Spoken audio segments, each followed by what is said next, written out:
Hello, this is Ron Ruff with a market update video for July. Wow, another great first half of the year. I was looking back and I think I was saying the same thing a year ago at this time. The S&P was up well over double digits. Everything was moving. And here we are a year later, first half of this year. It's a lot of the same thing.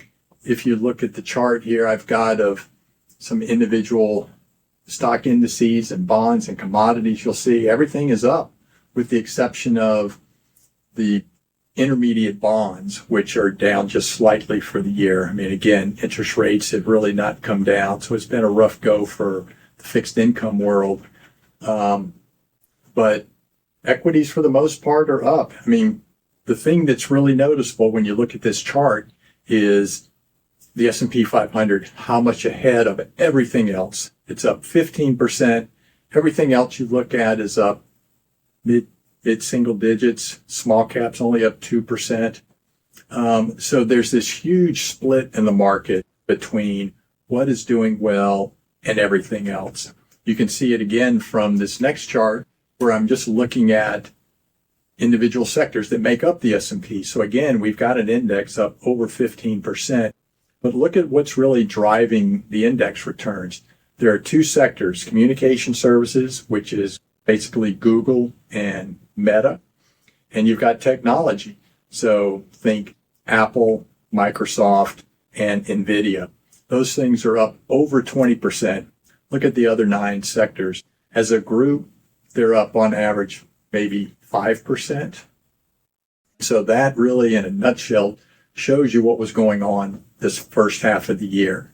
A handful of big technology stocks driving all of the returns. And everything else, not that it's bad. I mean, we're only 6 months into the year and you've got most other indices up 5 or 6%. Nothing wrong with that. You annualize that and you're looking at 10 or 12% returns. That's actually what we should expect from the markets.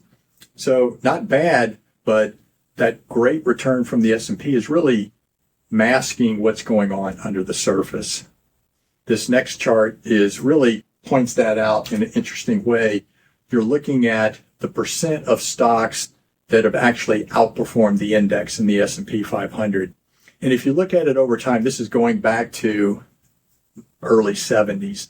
So you're looking at, on average, you'd expect somewhere around 50% of the stocks, right? If you're looking at an average, 45 to 55% maybe.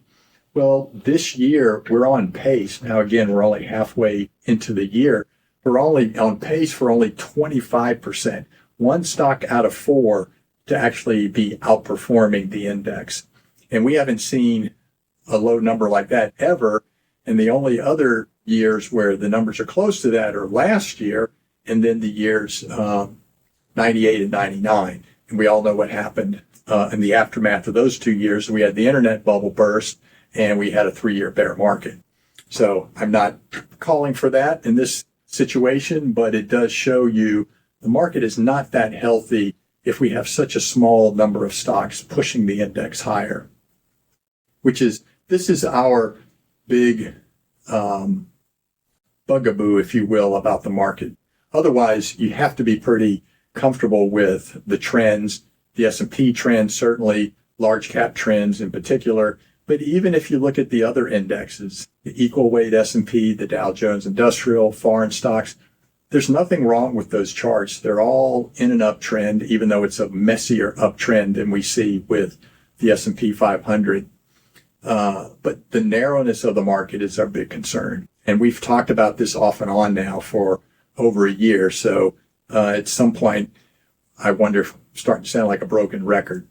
But that's our concern. And does it mean the market has to fall as it did in 2000? Not necessarily. There could be some other trigger that could broaden this market out. Maybe it's the Fed cutting interest rates for the first time. Maybe that would give a lift to small caps. Maybe that would give a lift to financial stocks or value stocks in general. That's what we'll have to wait for. Finally, though, I'll leave you with this chart. We've had a great run in the first half of the year. Historically, the first half of the year is as strong as it has been. The second half of the year typically is as well. But this chart here gives us a little pause. This is going back 100 years, basically. And it says in an election year, from July through October, volatility in the market picks up. Volatility in the market picking up generally means choppier, more difficult times. So this is another piece of evidence that has us more cautious in the second half. Not that we're doing anything in anticipation of that, but it has our antenna up to be aware of a changing environment here in the second half of the year that could lead to a more difficult, more challenging environment than we've had in the first half of the year. But for now, we're comfortable with where the portfolios are. That is fully invested. We're comfortable with how things have went in the first half of the year. Accounts are sitting at all-time highs. We'll see how the second half plays out. But given our tactical nature, hopefully we'll be ready for whatever the market throws at us. So until then, thank you for watching.